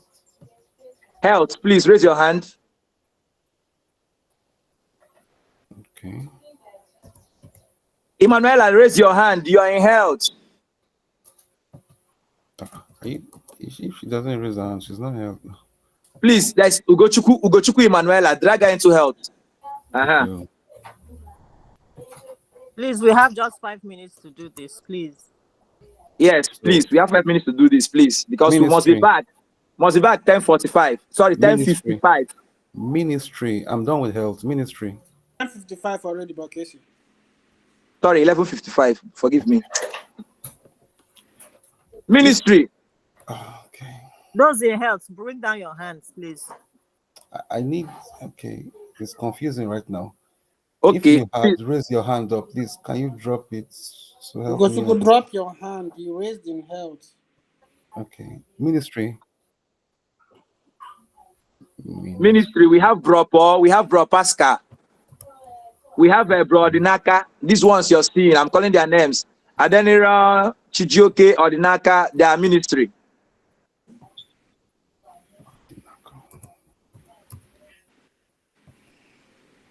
Taking 3 names for ministry. Yes. So Tech. Okay, bring down your hand, Adnaka. Tech, next.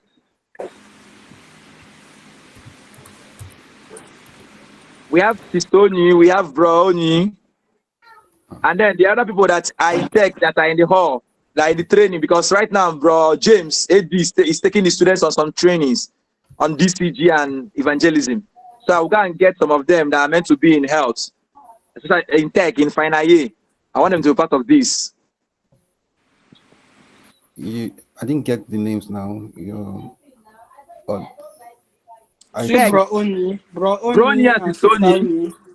That's just 2 names now. Yes, 2 names for now. The others that will join. I'm very sure. There are 2 in the office. Right. Sorry. Education. Education, me. Is you? Okay. I'm seeing 2 names too. Yes, Chibueze. Okay. Ibezundi is education. Yes, she owns a school. Bro Dave. Come out. Who is Dave? Are you education? Okay, that's true. Okay, Dave, your assistant. Okay, commerce production. Okay, yes, commerce and production. These Sister people raise, Rotana. drop your hands if you're in education, please. Rotana. Sister Rotana, Bro Vincent, Sister Jim. I need the name here, not Okay, yes. Jim. okay. Rotana. I got that. Anyafo. Okay, finance. Finance. Please, can these people drop their hands? I'm seeing many hands. Finance. Finance. I'm through with commerce production. Mr. Rotana, you can't be in two groups. You can't be in two groups. Sorry, which one did you raise your hand for? Oh dear. Finance. Okay. Why is Bro If I go to any supposed to education. be in finance? Wait, bro. Okay. Okay, so why is Chuba? Chuba. I don't know. I'll go to the hall and call him. Okay. I'll go to the for hall and call finance, him. I can see only one person for now. Finance. Myself, There are three. Finance. Oh, okay. If why are you in finance? Are you not in education? 1 more minute, please. Okay, don't worry. I think I'll know how to handle it later. So everybody should go into your groups now. Okay. So everybody left now. I'll know who and who is left and then assign to the group.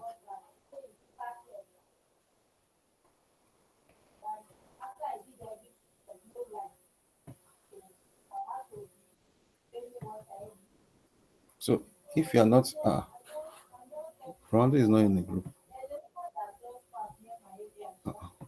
I raised my hand for health now. Oh, sorry. I didn't. I'll put you in health now. Okay.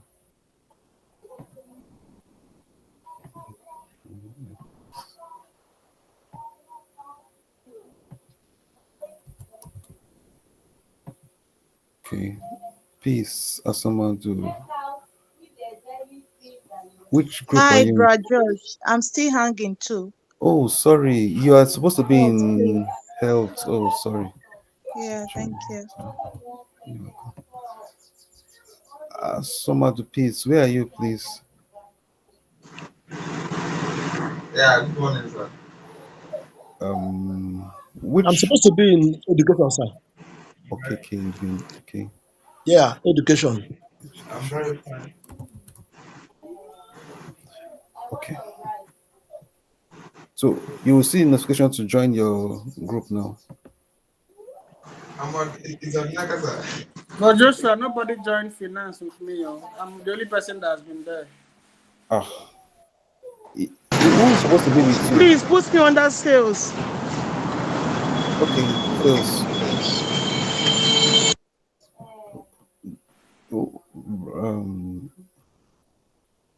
Okay, sales. Please put me under sales, please. Same to sales, some other sales.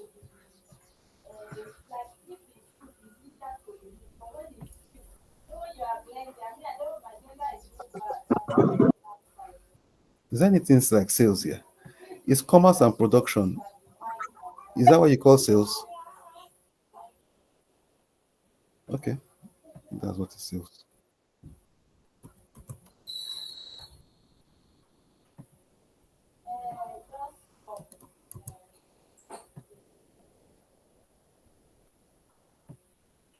So you've not added me anywhere. Where are you supposed to be? Finance. Okay, you even need people there. Please, how are we supposed to go to the other room? Okay, because I now understand the issue here. Okay, don't worry. You will find yourself in a room now.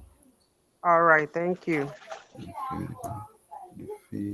Ife, what's that name again? Ife, please, what's okay, Ife Chuku? But Joshua, nobody is in finance room. Don't worry, they're coming now.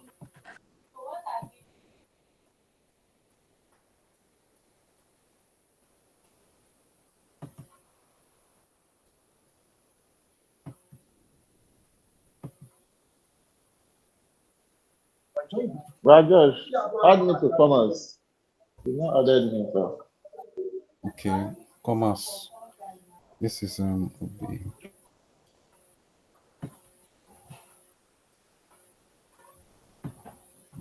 Commerce. What am I looking at now?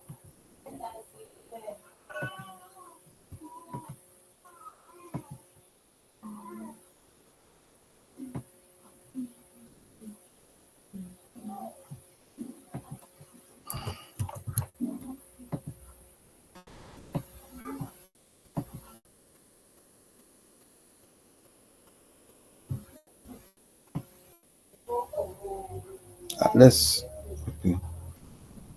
Okay. Did I get it correctly? There are some persons still on this call that have not been entered the group.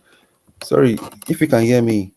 Ifechuku Nzoputa, Jonas, Henry, Nchedo, Ehis. Which group do I assign you to?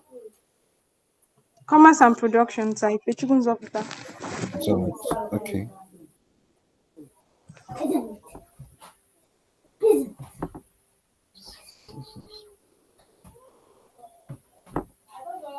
That commerce is more true. Is that me to finance? Sorry, who is speaking? Nchedo. Okay.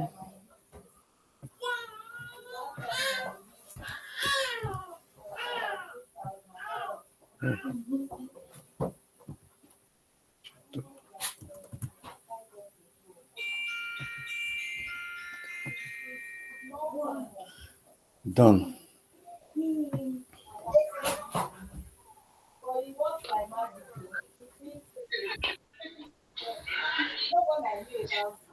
Precious, which group are you supposed to be in? Wari. Hey. Wari, which group should I join you to?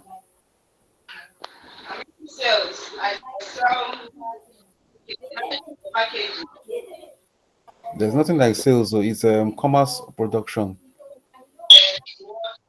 I think that's where you should be. I'm seeing. Is this Henry? Bro, Henry, is this you?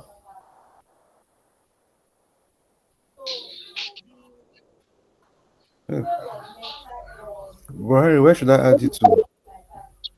I have not been added to any group. I heard you. I will add you now. But Wari, Okay. where should I add you to? I need to hear from you. You can send a chat. Okay. Oh, okay. Let me add. I'll just randomly do this now. Okay, tech, education, sales.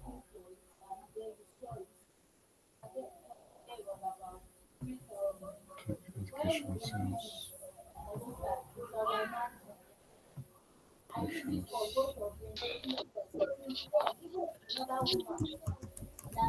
But just add me in commerce. I heard you.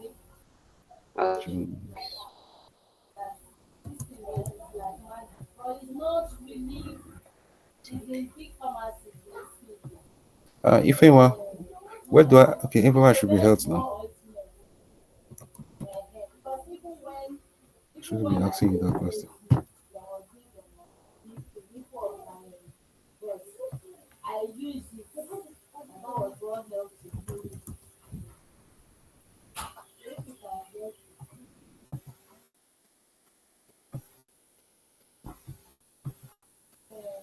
I will check online for the picture, so I will send you the picture.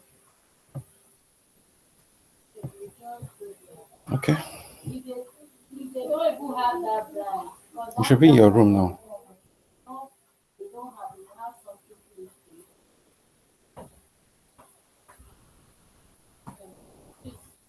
no, if you have told me, I'm not as well to give you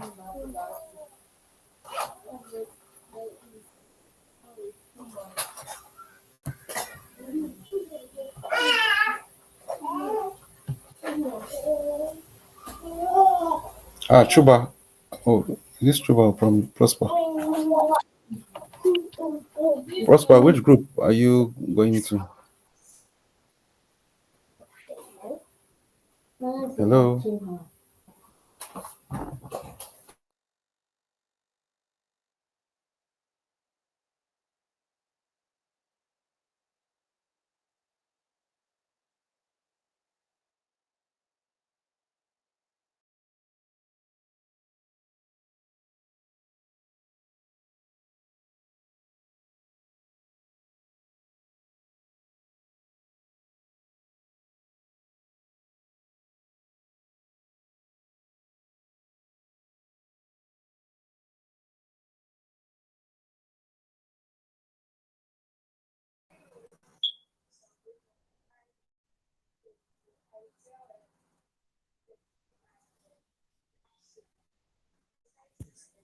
Where is the commerce going?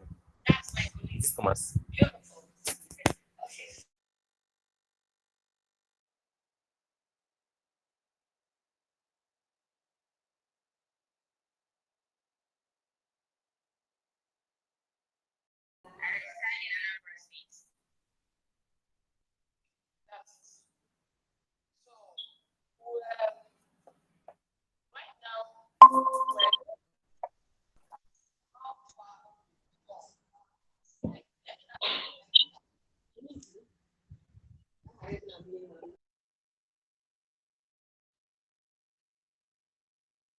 The commerce.